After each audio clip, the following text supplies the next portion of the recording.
성경 읽어주는 마리스텔라입니다. 집회서 48장. 엘리야 예언자가 불처럼 일어섰는데 그의 말은 횃불처럼 타올랐다.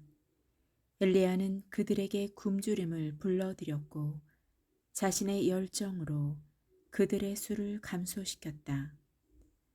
주님의 말씀에 따라 그는 하늘을 닫아버리고 3번씩이나 불을 내려보냈다. 엘리야여, 당신은 놀라운 일들로 얼마나 큰 영광을 받았습니까? 누가 당신처럼 자랑스러울 수 있겠습니까? 당신은 죽은 자를 죽음에서 일으키고 지극히 높으신 분의 말씀에 따라 그를 저승에서 건져냈습니다. 당신은 여러 임금들을 멸망으로 몰아넣고 명사들도 침상에서 멸망으로 몰아넣었습니다. 당신은 시나이 산에서 꾸지람을 듣고 호렙 산에서 징벌의 판결을 들었습니다. 당신은 임금들에게 기름을 부어 복수하게 하고 예언자들에게도 기름을 부어 당신의 후계자로 삼았습니다. 당신은 불 소용돌이 속에서 불마차에 태워 들어 올려졌습니다. 당신은 정해진 때를 대비하여 주님의 분노가 터지기 전에 그것을 진정시키고 아버지의 마음을 자식에게 되돌리며 야곱의 지파들을 재건하리라고 기록되어 있습니다. 당신을 본 사람들과 사랑 안에서 잠든 사람들은 행복합니다. 우리도 반드시 살아날 것입니다. 엘리야가 소용돌이에 휩싸일 때 엘리사는 엘리야의 영으로 가득 차게 되었다. 엘리사는 일생 동안 어떤 통치자도 두려워하지 않았고 아무도 그를 굴복시키지 못하였다. 그에게는 어떤 일도 어렵지 않았으며 잠든 후에도 그의 죽음은 예언을 하였다. 사라 생전에 엘리사는 기적들을 일으켰고 죽어서도 그의 업적은 놀라웠다. 이 모든 행적을 보고도 백성은 회개하지 않았고 그들의 죄악을 포기하지도 않았다. 마침내 그들은 고향 땅에서 끌려가 온 땅에 흩어지게 되었다. 그리하여 소수의 백성과 다윗 집안의 통치자 하나만 남게 되었다. 그들 가운데 일부는 하느님 뜻에 맞는 생활을 하였지만 다른 사람들은 많은 죄를 지었다. 히즈키야는 그의 도성을 견고하게 하고 그 한복판으로 물을 끌어들였다. 그는 쇠 연장으로 바위를 뚫고 저수 동굴을 만들었다. 그의 시대에 산헤립이 쳐들어왔는데 그는 랍사케를 파견하고 떠났다. 그는 시온을 거슬러 손을 들고 오만한 태도를 보이며 호언장담하였다. 그러자 그들은 마음과 손이 떨리고 몸푸는 여자들처럼 고통을 겪게 되었다. 그래서 그들은 주님께 손을 펼쳐 들고 그분의 자비를 간청하였고 거룩하신 분께서는 하늘에서 그들의 청을 곧바로 들어주시어 이사야의 손으로 그들을 구해 주셨다. 주님께서는 아시리아인들의 진지를 내려치시고 그분의 천사가 그들을 쓸어버렸다.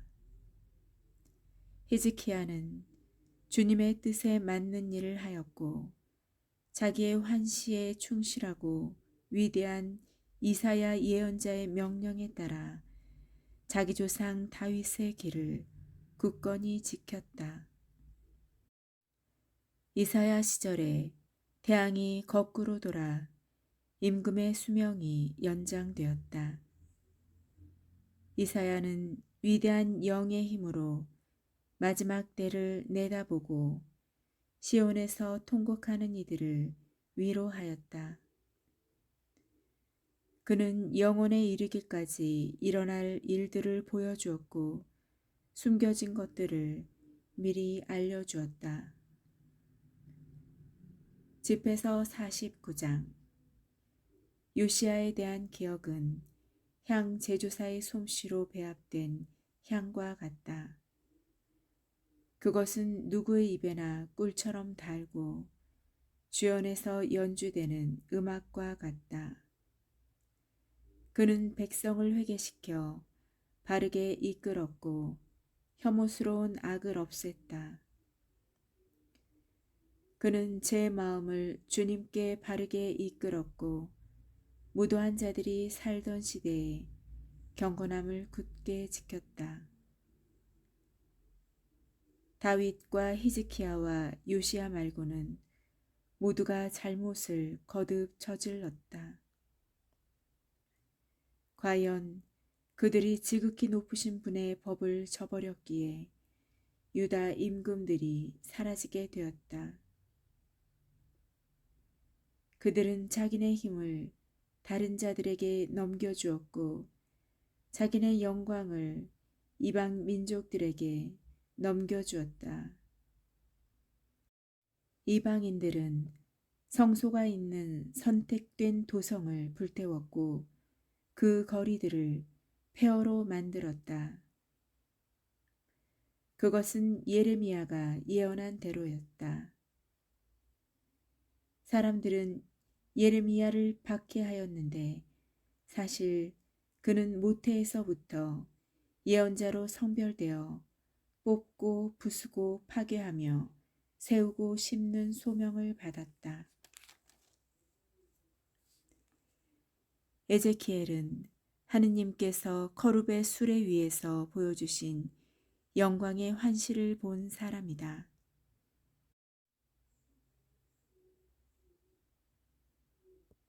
에제키엘은 원수들이 폭풍우에 시달리던 것을 상기하고 올바른 길을 따르는 이들에게 선을 베풀었다.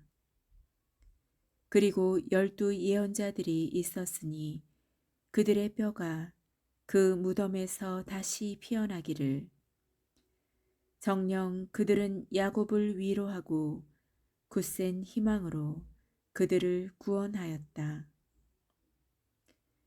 주루 바벨을 우리가 어떻게 찬양할까? 그는 오른손에 낀 인장 반지와 같았다. 여호차닥의 아들 예수아도 마찬가지였다. 이 두 사람은 자기네 시대에 집을 짓고 거룩한 성전을 주님께 봉헌하였는데 그 성전은 영원한 영광을 위한 것이었다. 느헤미야에 대한 기억도 위대한 것이다.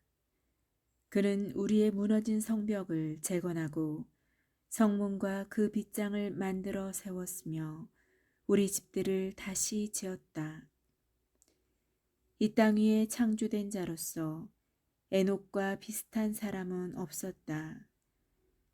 그는 지상에서 들어 올려졌다. 요셉과 같은 사람도 태어난 적이 없으니 그는 형제들의 지도자가 되고 백성의 버팀목이 되었다.